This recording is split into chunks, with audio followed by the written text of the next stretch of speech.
Hello, boys and girls. This is your language arts lesson for Tuesday, April 21st.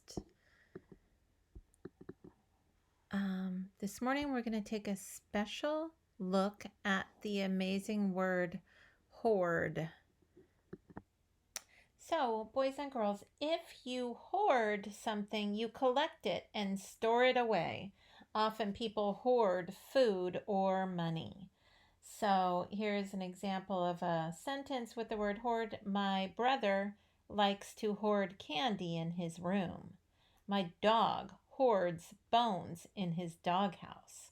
So that's the amazing word that we are focusing on today.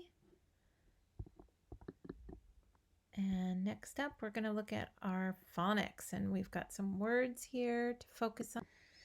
Okay, so we're going to look at the vowel patterns A-I and A-Y for the long A, and we're also going to look at the spellings A-W, A-U, A-U-G-H, and A-L for the ah sound.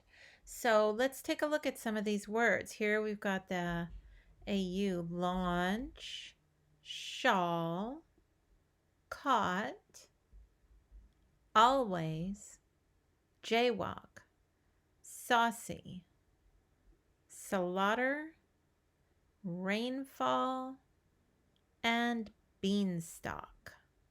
So you see some of those spellings for those words. And now let's take a special look at your spelling words. So we've got those sound spellings again. We've got the word talk, caught, draw, walk, chalk, taught, thaw, fault, launch, because, August, and auto. So those are some words with those special spellings. And now that we've reviewed that, you are ready to do page 437 in your Readers and Writers Notebook. So you've got the spelling words in the word box. You're going to read the word and write a related word. So blackboard. Which of these words would go with the blackboard? Okay. And then down below, write the missing list word. So you're going to use the words from the box to fill in those pages, those sentences. Now we'll take a look at your selection vocabulary. So these are vocabulary words in the little slanted italicized words in the sentences. So let's read through these sentences. Is swimming your idea of fun? Is a principal an important person in a school? Should you take the blame for something you didn't do? Does a sign maker need to have good handwriting? Do all townspeople work in the same place? And do you usually leave for school in the afternoon? So let's review those vocabulary words again. We have idea, important, blame, sign maker, townspeople, and afternoon.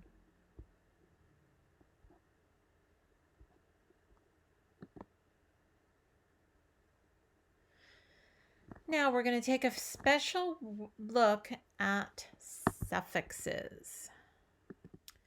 Okay, so a suffixes are word parts added to the ends of words to change their meaning. So suffixes can help a reader understand new words. Like the suffix less usually means without. Less. So if we talk about the word careless, I recognize the suffix less at the end of this word. I can cover the suffix and read the base word care. I know the meaning of the word care, and I know the meaning of the suffix. When I put the base word in the phrase without, I know that careless means without care. So let's take a look at this page. Suffixes are word parts added to the ends of words that change their meaning. You can use the meaning of a suffix to help you figure out the meaning of a word. The suffix less usually means without. So that's basically what I just said. So if you put your finger over the less part of the word careless, look at the word, put the base word in the phrase without. Try the meaning in the sentence, and does it make sense? So let's read Sigmund's sign. Look for words that end with a less. Use the suffix to help you figure out the meaning of the words. And words to write. Read Signmaker's sign. What do you think Sigmund will paint next? Write a paragraph about it. Use the words from the words to know list. So, yeah, I think I do want you to write this paragraph. Go ahead and write the paragraph with the words from the words to know list. So a paragraph should be at least 4 sentences. Okay, let's read Sigmund's sign. Sigmund was a sign maker. He always had an endless list of jobs to do. Every shop, every building, and every house in the town had one of Sigmund's signs. The signs told what was sold at the shop, toys, or who worked in the building, police, or who lived in the house, the Gundersons. The signs helped the townspeople find their way around the town. But Sigmund thought that the signs could do much more than that. One cloudless afternoon, a large sign appeared in the town square. It said, "Don't blame them." People stopped to read it. Then they talked about the sign. They wondered what the sign meant. They thought about their own actions. Who was blameless? Had they been unfair? Sitting in his sign-making shop, Sigmund smiled. He knew that a sign could do more than help people find their way around. The sign could make people think about an important idea. Sigmund began to paint another large sign. So now would be a good time for you to stop and write your paragraph.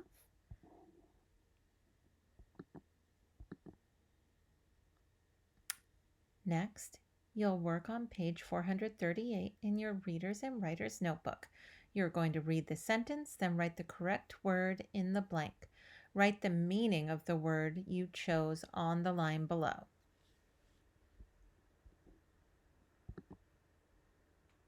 And now I am going to play your video. So,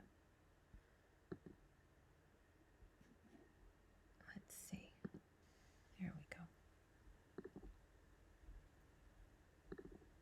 Genre: humorous fiction. Is a funny story about imaginary people and events. Look for the funny things that happen in this story. The Signmaker's Assistant by Ted Arnold.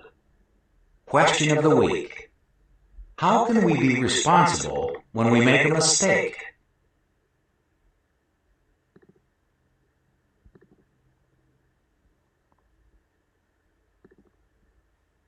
Everyone in town agreed. The old sign maker did the finest work for miles around. Under his brush, ordinary letters became beautiful words. Words of wisdom, words of warning, or words that simply said which door to use. When he painted "Stop," people stopped because the sign looked so important. When he painted "Please keep off the grass," they kept off because the sign was polite and sensible. When he painted good food. They just naturally became hungry.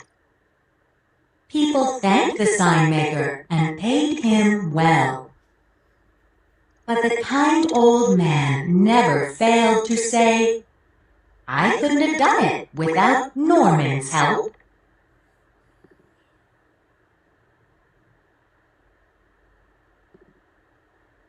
Norman was the sign maker's assistant. Each day after school, he cut wood, mixed colors, and painted simple signs. "Soon I will have a shop of my own," said Norman. "Perhaps," answered the sign maker, "but not before you clean these brushes." One day, after his work was done, Norman stood at a window over the sign shop and watched people. They stopped at the stop sign.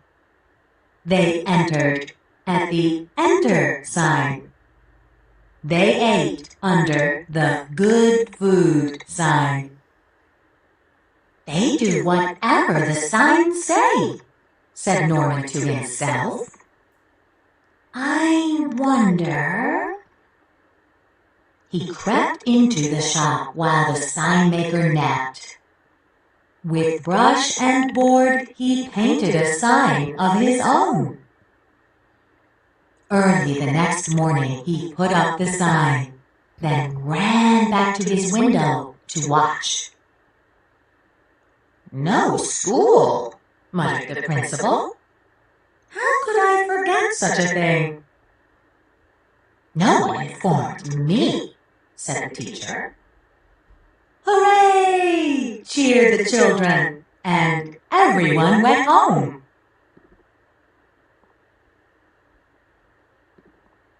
"This is great!" cried Norman. He looked around town for another idea.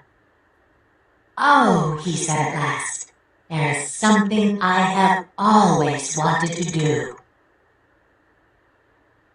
The following day, Norman jumped from the top of the fountain in the park. As he swam, he thought to himself, "I can do lots of things with signs."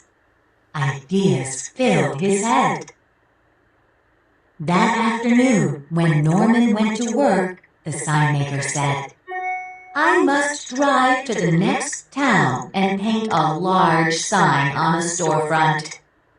I'll return tomorrow evening, so please lock up the shop tonight." As soon as the sign maker was gone, Norman started making signs. He painted for hours and hours and hours. In the morning, people discovered new signs all around town.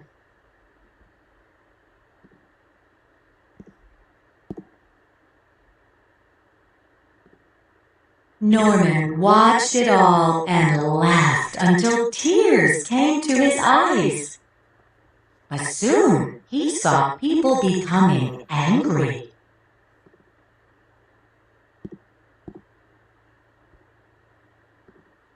"The sign maker is playing tricks," they shouted. "He has made fools of us." The teacher tore down the "No school today" sign. Suddenly, people were tearing down all the signs. Not just the new ones, but every sign the sign maker had ever painted.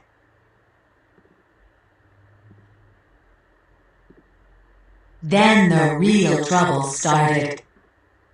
Without store signs, shoppers became confused. Without stop signs, drivers didn't know when to stop. Without street signs, firemen became lost. In the evening, when the sign maker returned from his work in the next town, he knew nothing of Norman's tricks. An angry crowd of people met him at the back door of his shop and chased him into the woods. As Norman watched, he suddenly realized that without signs and without the sign maker, the town was in danger. "It's all my fault," cried Norman, but no one was listening.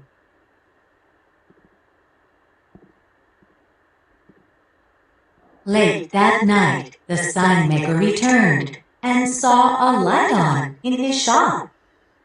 Norman was feverishly painting. While the town slept and the sign maker watched, Norman put up stop signs, shop signs, street signs, danger signs, and welcome signs, in and out signs, large and small signs, new and beautiful signs. He returned all his presents and cleared away the garbage at the grocery store. It was morning when he finished putting up his last sign for the entire town to see. Then Norman packed his things and locked up the shop. But as he turned to go, he discovered the sign maker and all the townspeople gathered at the door. "I know you're angry with me for what I did," said Norman with downcast eyes. "So I'm leaving." "Oh, we were angry all right," answered the school principal. "But we were also fools for obeying signs without thinking." "You told us you are sorry," said the sign maker, "and you fixed your mistakes. So stay and work hard. One day this shop may be yours." "Perhaps," answered Norman, hugging the old man, "but not before I finish cleaning those brushes."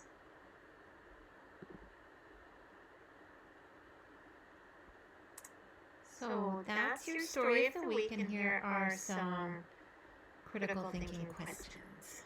Envision it. Retail. Think critically.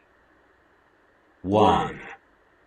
What signs do you see in your community? How are they like the ones in the story? 2. This is a funny, entertaining story. What other message do you think the author might be trying to give you? 3. What is the topic of this story? What is its main idea? 4. Look at the picture of the two men on page 341. Why are they holding their heads? 5. Look back and write. Look back at page 346. How does Norman fix the problems he caused? Provide evidence to support your answer. So I don't want you to have to write that. Meet the author, Ted Arnold. Once, Ted Arnold rode a bus through a town and noticed all the store signs. The signs were nice, and he thought about the person who painted them. The sign maker told people where to go. He controlled what the neighborhood looked like. Mr. Arnold said, "I began to wonder how else a sign maker might have control. Of course, I started thinking of silly signs that could control people and make them do goofy things. That's how the story got started." Read more books written or illustrated by Ted Arnold. No More Water in the Tub. Tracks. Reading Log. Okay, so this look back and write question here, I don't want you to write that just yet. I just want you to spend a little bit of time thinking about it. Thinking about how does Norman fix the problem that he caused. And later we're going to do some writing about that.